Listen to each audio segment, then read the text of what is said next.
Hey guys, welcome back to my channel. Yes, we are back to that old intro just for a day, but in today's video we are going to make two little paintings where we are going to learn about how to make clouds, but I'm going to teach you from A to Z, so you need to make sure you watch till the end, subscribe, and now let's get started. Okay, so for making clouds we are going to create a backdrop. Here I'm going to make a bluish backdrop for the first one, but you can go ahead and use any color which you prefer or you want to make clouds on. Now starting off with a Prussian blue on the top, I'm also going to use sky blue along with it. Now here our main aim is not going to look at the blend or something, but just to make clouds. Even if your blend is not that smooth, the transition between the two colors is not that smooth, it's alright, it's fine. But what you need to mainly focus over here is that how to make clouds. Just pick colors so that your clouds look pretty in that. So for me, I am going ahead with blue color, but I'm going to make clouds out of pink and white color. That's all. I'm also using white color in order to create smoothness between the colors, and also that I'm using rose pink color to just give multiple color blends in the backdrop. Now comes the most important part, that is to actually create clouds. The only thing that you need to do is look at my hands, because literally I'm not going to do anything. It's just the flow of our hands that's going to depict the clouds. That's all, because if you will just watch carefully, there's nothing to do. You just need to make sure that you're using the correct kind of brush. There's no correct kind of brush to say, but the kind of brush you're comfortable with. I'm most comfortable with chisel brushes, but again, for everyone's convenience, I'm using round brush. Now here you just need to move your hands in a circular motion. There's no other way you can actually do that, just circular motion. The other thing that you need to make sure is to look into it as a realistic thing. If you have a reference picture, I didn't have a reference picture for these two, so I just went on randomly. I created different shades of the same color that I was using. For example, I started off by a very light pink color. Then I went on with creating a little darker shade of it to use it in the underlayers. Apart from that, I directly used a white color on the top layers of the cloud. So you need to visualize the concept, that is on the top there are going to be light colors, on the bottom there are going to be dark colors, and that's all you need to do, because there's nothing as such. Otherwise you just need to focus on the motion of my hands, go along with it. You can grab your piece of paper and brush and your paints and try it yourself, because you know, when I didn't know how to make clouds, I was like, can I make it? Like, you need to make sure, you don't need to really make sure that it looks realistic for the first time if you're making, but then I mean, you need to, right? At the end of the day, you're creating clouds and you're creating to make it look realistic, because at the end of the day we always think art is all about realism, which is not exactly the thing. But what I'm trying to say is here we are going to talk about realistic clouds. So yeah, that's all about my rant for this one.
For the second one, I went along with two blends again. That was a lavender color along with a sky blue color for the backdrop.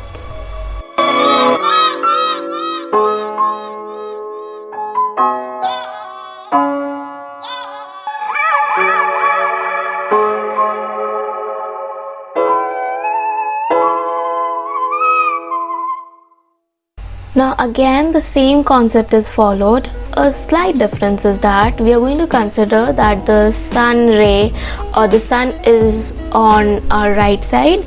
So if it's that way, then like I considered that way for this painting.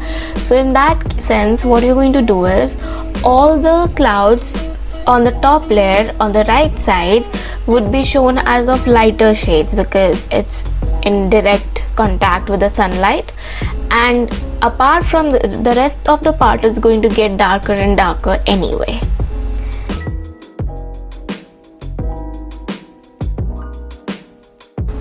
All I really want to say is you need to focus on the motion of my hands because I really don't know how to explain it, but it's the circular motion and the free flow of our hands. Now apart from that, I would just like to say that you might just not learn by just watching the video, my video or other videos on internet, but you're only going to learn if you actually do it. So I would really highly suggest you that grab a piece of paper, your paints, your brush, and just get started, and you would actually realize that maybe your clouds are more realistic than mine. And that's what art is all about, right? It differs from person to person. You get a new perspective, you learn a lot of things, and that's what our aim is on this channel.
And yes guys, that's about it for this video. I hope you liked it, and if you did, then don't forget to like, share, comment and subscribe.